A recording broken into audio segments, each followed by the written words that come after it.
Hi, everybody. Claudia McMullen here from Fluffy Cow Coffee. As you all know, we are the only coffee company in the country that supports farm animal sanctuaries with every bag we sell. And how we do this is we partner every week with a specific farm animal sanctuary nationwide. And we have a weekly online fundraiser where we donate $2.50 for every single item sold on the website during the course of that week. And today we're with the fabulous Emily and Matt from Rancho Roben Rescues. Hi, Emily Hi. and Matt. Hi, Claudia. Hi, thank you for having us. Oh, it's so fun. You know, this is what we live for God's sakes. All right, so now tell the fans, because I know you have a lot of them. We do too, so hopefully everyone's going to be watching. Tell me where you guys are located. We are located in the extremely beautiful, picturesque East Hills of San Jose, California. So about an hour south of San Francisco, sort of heart of Silicon Valley. We have a beautiful kind of rolling hills, 12 acres in the East Hills of San Jose. That's fantastic. Now, how long have you had Rancho Roben Rescues and how did it come about? Well, I'll start there. We've only been here for a little over 3 years. We both grew up in the Bay Area, but we've been living in Chicago for almost 2 decades. And while we were there, we had a friend who was looking to rehome some chickens. And we had a small garden at the time and said, you know what? We'll take 3 chickens. What could that lead to in life? Yeah, they'll peck around. They'll poop in the soil, and they'll help us with our compost. We'll have 3 hens. Yeah, and then we got a few more. That was 10 years ago. Yeah, 10 years, so 2015, and we got a few more. Then we got a call from our vet one day. Hey, somebody has a duck, kind of like Joey and Chandler on Friends. It's wandering around her apartment, but she's realizing ducks and apartments don't go well together. Right. And so she said, would you like to take on this duck? So I said no. Oh, and then I said, why don't you come meet the duck? And we go to the vet's office, and the duck, she picks up the duck in her arms, and it literally like rests its head on her and is like, I love you. And she really fell in love with the duck, and we took it home, and then we went and got a few more ducks. Then we got a few goats. It really snowballs. Wait, did you just tell me you got goats too in Chicago? In Chicago, little Nigerian dwarfs. Yeah. It really snowballed because, you know, the first 3 hens we had, they were so content. They were so pleasant. We felt really happy to be able to give them a new home because their owner couldn't keep them anymore. And then the first animal that you take in that's like truly a rescue, like this duck is gonna not have a home, like, or there was another chicken that was literally found wandering down the street, and we took that one in, and like the sensation that we got from taking it in, bringing it into the family, giving it a good social life, really turning its life around, it just felt so good. And so then at that point, we started seeking out more animals. At first, it's like, you know, if somebody needs us to take it, we'll take it. But then we started like trolling shelter websites and stuff, like looking for more to come, because it's like we had so much love to give. We just wanted more animals. Yeah. This was again still in Chicago. We started in Chicago. We maxed out in Chicago at around 9 animals. It was a handful of chickens, a smattering of ducks, and a couple of goats. And then life changes and circumstances change. And so we relocated to Northern California to be closer to our families, to have more space. Moved here with those 9 animals. That was 3.5 years ago. January 2021. And we now have, as of this week, 204 or 5, you know, no big deal. Rescued residents. Stop it. Oh my God. Okay. How many of those 204 are birds? Birds of some kind, more than half. Oh, well over half. Yeah, I'd say probably 100 and almost 150. But I mean, if you want the animals, I can tell you, like, I always give this list because I do tours all the time. We have a full-size horse, 2 ponies, 3 alpaca, 3 sheep, 6 pigs, 5 goats, 8 rabbits, 2 desert tortoises, a turtle. Between our farm hands and everybody who's around and nearby, 7 dogs, roughly 15 feral cats, 100+ chickens, 30 to 40 ducks, 6 geese, a turkey. I think that's everyone. A lovebird. Did I mention our lovebird? Mm-hmm. Saltwater aquarium. Yeah. So it's a broad mix. That's insane. I mean, that's also what's insane about that is it's only been 3 years. Yeah. You Well, went we from had 70 7 to 200 plus Yeah. in that little bit of time. And we had 75 at the end of our first year, about 150 by the end of the second year, and we just passed 200. We had a chicken disappear in the bushes or just somewhere on the driveway. We couldn't find her for about a month, and anybody who knows their chicken math knows it takes 21 days, and she wandered back with 14 babies about a week ago. So we now have adorable little chickies, which are the ones you see in the photo. Yeah, I will say we don't like intend to breed the animals. Yeah. This was a No, I situation. know. We wanted this hen to live her full normal life, so she was able to lay on a clutch of eggs. Normally, we take the eggs away because we're not, in the business of breeding animals or reproducing them.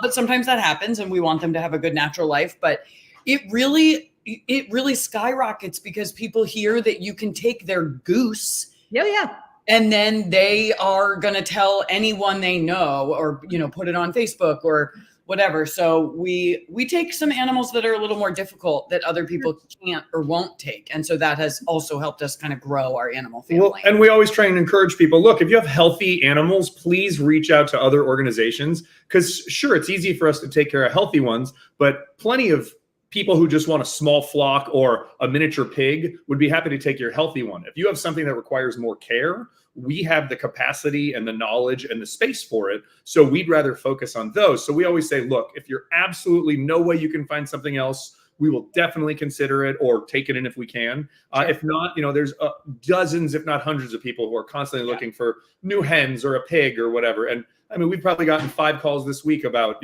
dogs, guinea pigs, rabbits, chickens, a miniature pig. So it's nonstop.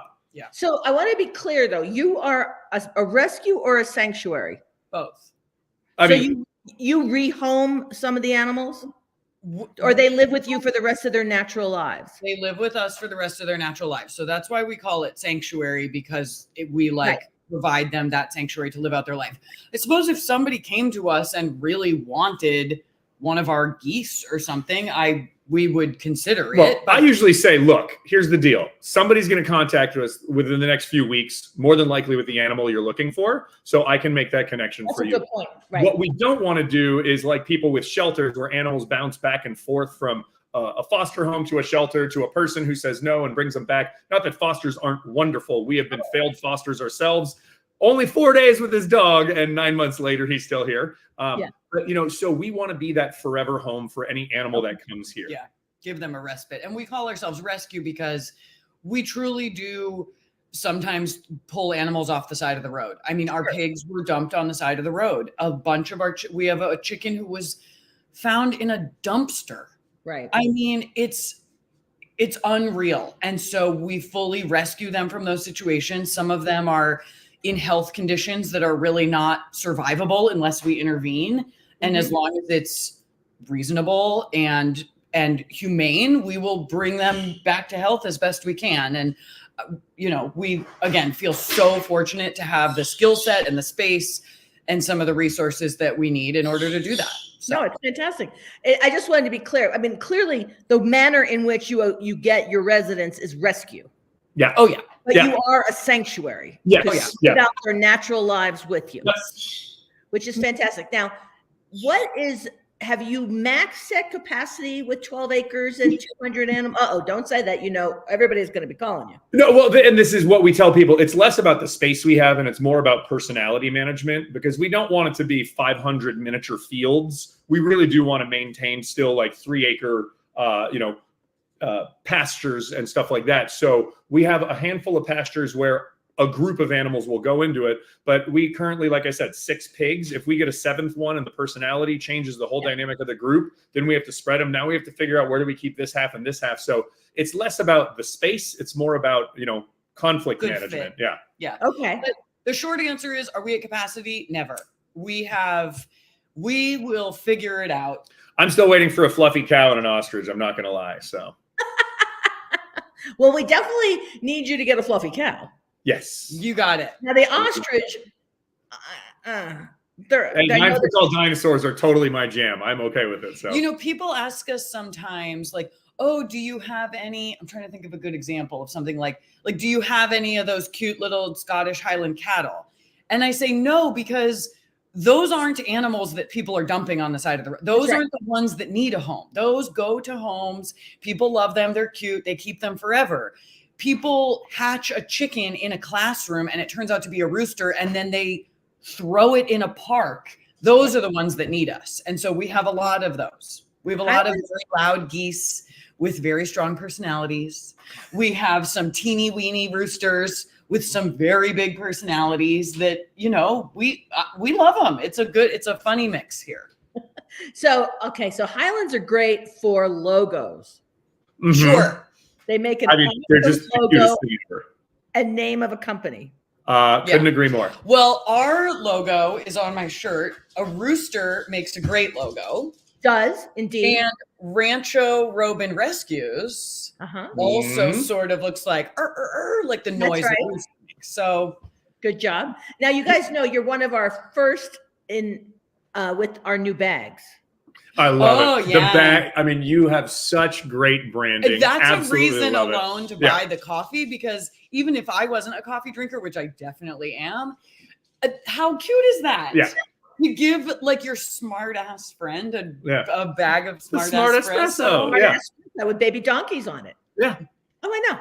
I was at a conference last week, and I showed both brands, both the Hugo brands and the Fluffy Cow branded coffees, and people were losing it because so many people at the rescue, I mean, at this event, at this convention, were like marketing, branding people, and they're like, "Oh, smart espresso, the plot chickens, shut up! Like, Yeah. This is unbelievable!" I'm like, I know. It's so fun, and it's really, and it just took off. It just took off when we went to Veg Fest. People couldn't get over it. Couldn't get over that. Well, it's brilliant. I mean, everyone says don't judge a book by its cover, but everyone judges a book by its cover. Right. You look at it, you're like, ooh, the shiny object, it attracts me. And you're like, adorable chicken, baby chick, or adorable cow. Of course, you're going to look at that over the plain all green, like way more exciting. Yeah, That's right. That's right. So now we want to talk about the fundraiser. Yes. Because it's only Tuesday, and you guys are in. So it's only Tuesday at 4:00 your time. Mm-hmm. Yeah. And it only began yesterday morning. So we have 5.5 more days of fundraisers. We have a lot of time to beat our all-time fundraising goal. Because you're well on your way. You came out of the gate fast, man. We're competitive, and I suspect that a decent number of our friends and followers are competitive. So we feel like our fans can step up to this challenge. For us to be the highest earners on this kind of fundraiser. I think so. Now we want to reiterate that we donate $2.50 for every single item sold on the website. So if you bought a 6-pack, 6 times $2.50, a 3-pack, 3 times $2.50, consider subscribing. You have a shortened URL that you can send to your fan base, and every time they get coffee, a donation will come to you in perpetuity, which is awesome. What a treat. Okay, 2 more points. One, as you probably know, the coffee's awesome. Mm-hmm. Indeed. It's really good coffee. I'm drinking it right now. Served in 5-star resorts, man. This is really good coffee. We're not just a mission. We're a great mission with great coffee. And if you don't drink coffee, we have fantastic swag. And we got a message from a friend that said, like, oh my God, just bought a t-shirt, love it, the cutest stuff ever. So yes, and brilliant. Species-specific swag. Mm-hmm. So we got to get the word out because we got a lot of time to kill it. Absolutely. All right. Now, the other question I wanted to ask you, actually. So you were talking about tours. Mm-hmm. Yeah. So tell me about how you spread the word about Rancho Roben Rescues, as well as how you spread the word about veganism and animals being fellow sentient beings, that kind of thing. Yeah, so we have actually been doing so for the last 12 years now. We've been Airbnb hosts. We started in Chicago. Yeah, we started in Chicago with just an apartment with a bedroom in our place. Then we started renting the apartment above us from the landlords before we bought the house from them. Then we were renting that out as just an awesome space. When we moved here, we brought the 6 chickens, 1 duck, and 2 goats in a 39-foot yellow school bus.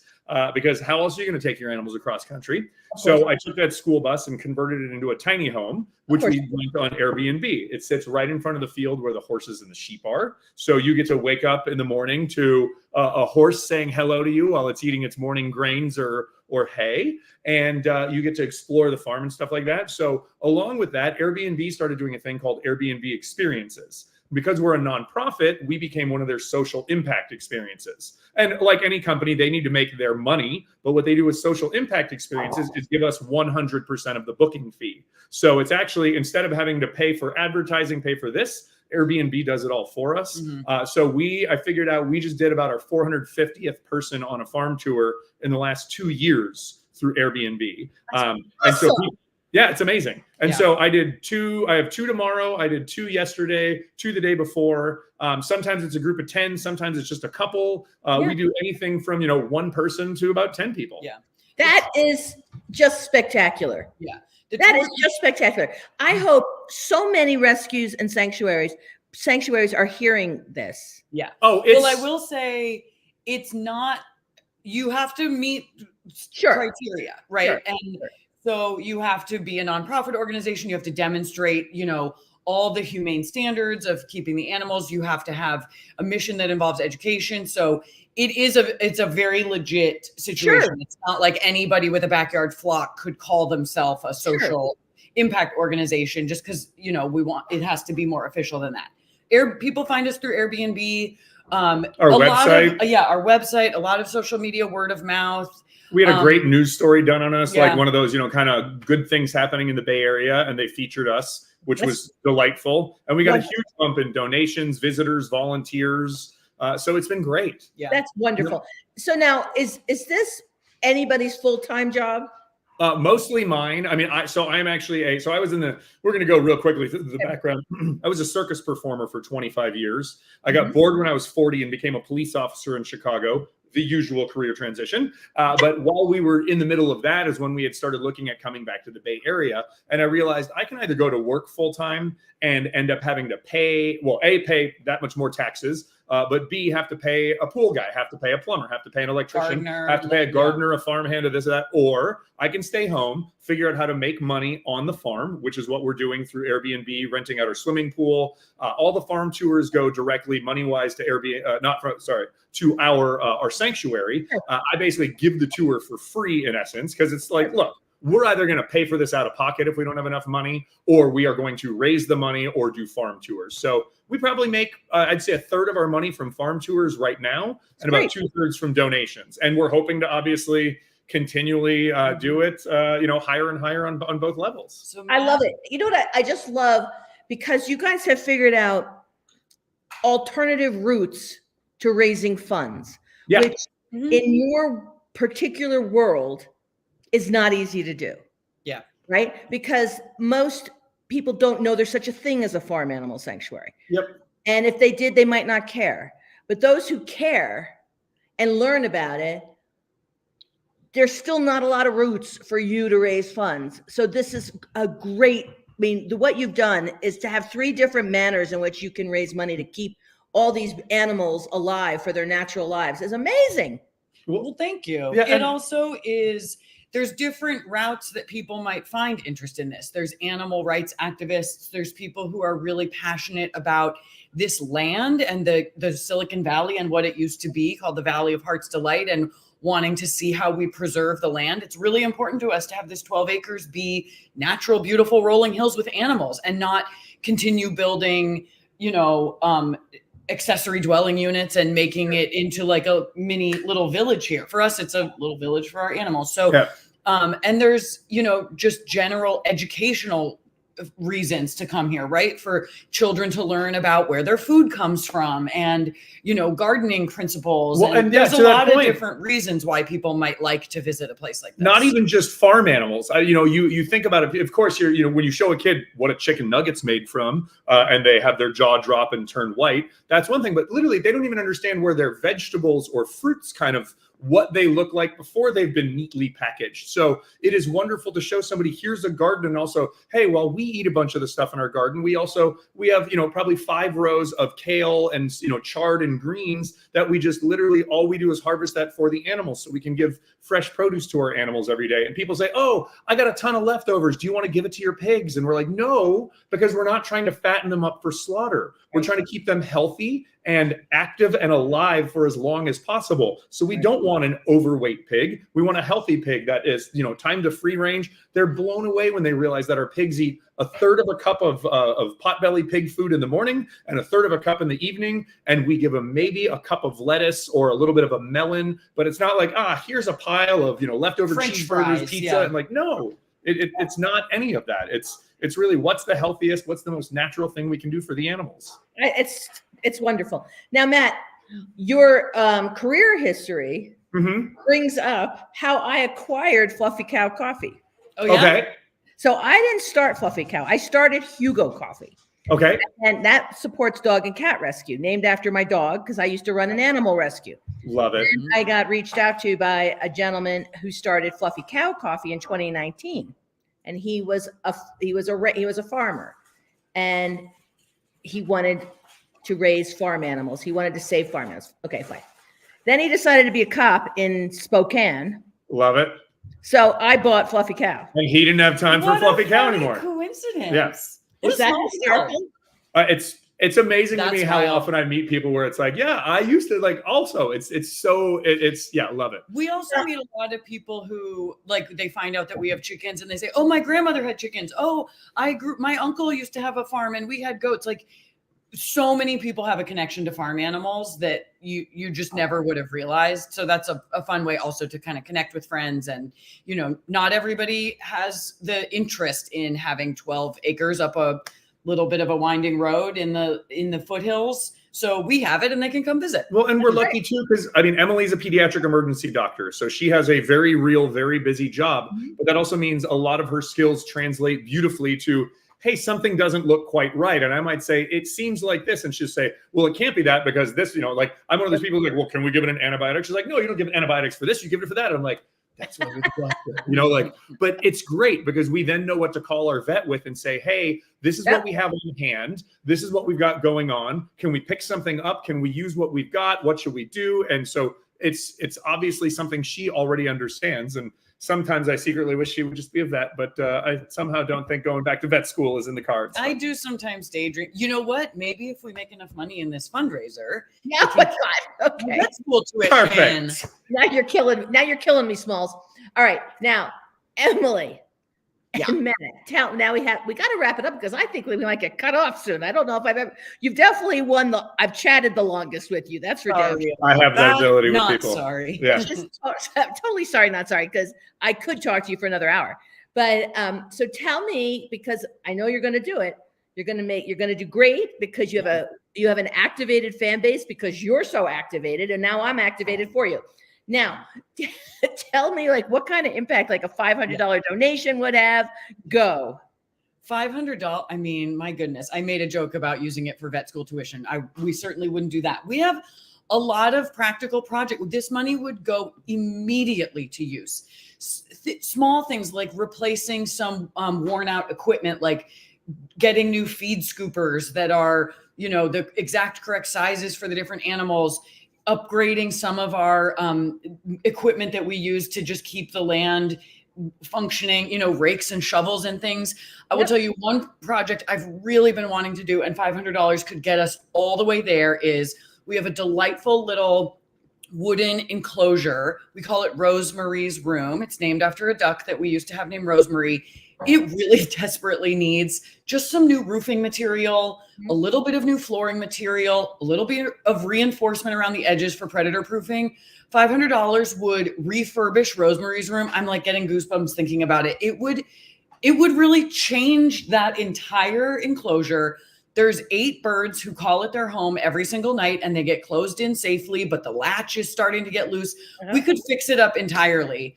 And you know what? If we end up making enough money to to refurbish Rosemary's Room, maybe we'll put a big Fluffy Cow logo on it because Mm. we'll always want to remember that that's where we we should achieved create a the little funding spot called for the it. coffee shop. Oh my gosh, we could outfit it with like a little cafe table. Anyway, $500, couple $100 really goes a long way for some of these very practical, everyday use things. You know, some of the most, and by the way, I would love to hear after the fundraiser what you do with the money, because we love that. Like, we love that we built a shade structure for pigs in Southern California. Yeah. That we because of us, a French drain was installed in Georgia. That there was that we bought a large animal evacuation tool for wildfire, things like that. Like, I love that. So please let us know what you do. But more importantly, because we're going to go, because it's 25 minutes. But I know. Remember I said like 9 to 15 minutes? Yeah. Sure. Yeah. Because so what we're going to do is we're going to spread the word, because we have a lot of time to do it. We're going to spread the word. We're going to activate those active followers of yours and ours, and we're going to get Rosemary's Room all dolled up. Love it. Those 8 residents. Absolutely. Yes. Thank you. We're excited. We have lots more adorable photos to post on social media, some cute videos coming. So hopefully we will inspire people with the cuteness and the deliciousness of the coffee, and people will be motivated to help us. I came home and she had made a miniature photo shoot booth for the animals. Yes. It was the cutest thing I've ever seen. I'm like, you're amazing. Oh my God. You guys, and by the way, you know, this is just the first one that we're doing with you. Yeah. Like, this isn't just a one-off, because we like to keep in touch with our partners. I mean, you're going to hear from Beth a whole bunch, I can promise you. Perfect. Great. Awesome. All right, guys. Well, let's fingers crossed that we just slay it this week, because I want to send you lots of money on Monday, and I want Rosemary's Room to be all dolled up. Thank you so much. Fantastic. Thanks Thank you, for having Claudia. us. It's been so fun chatting with you. So fun talking to you. Bye, guys. Bye. Bye.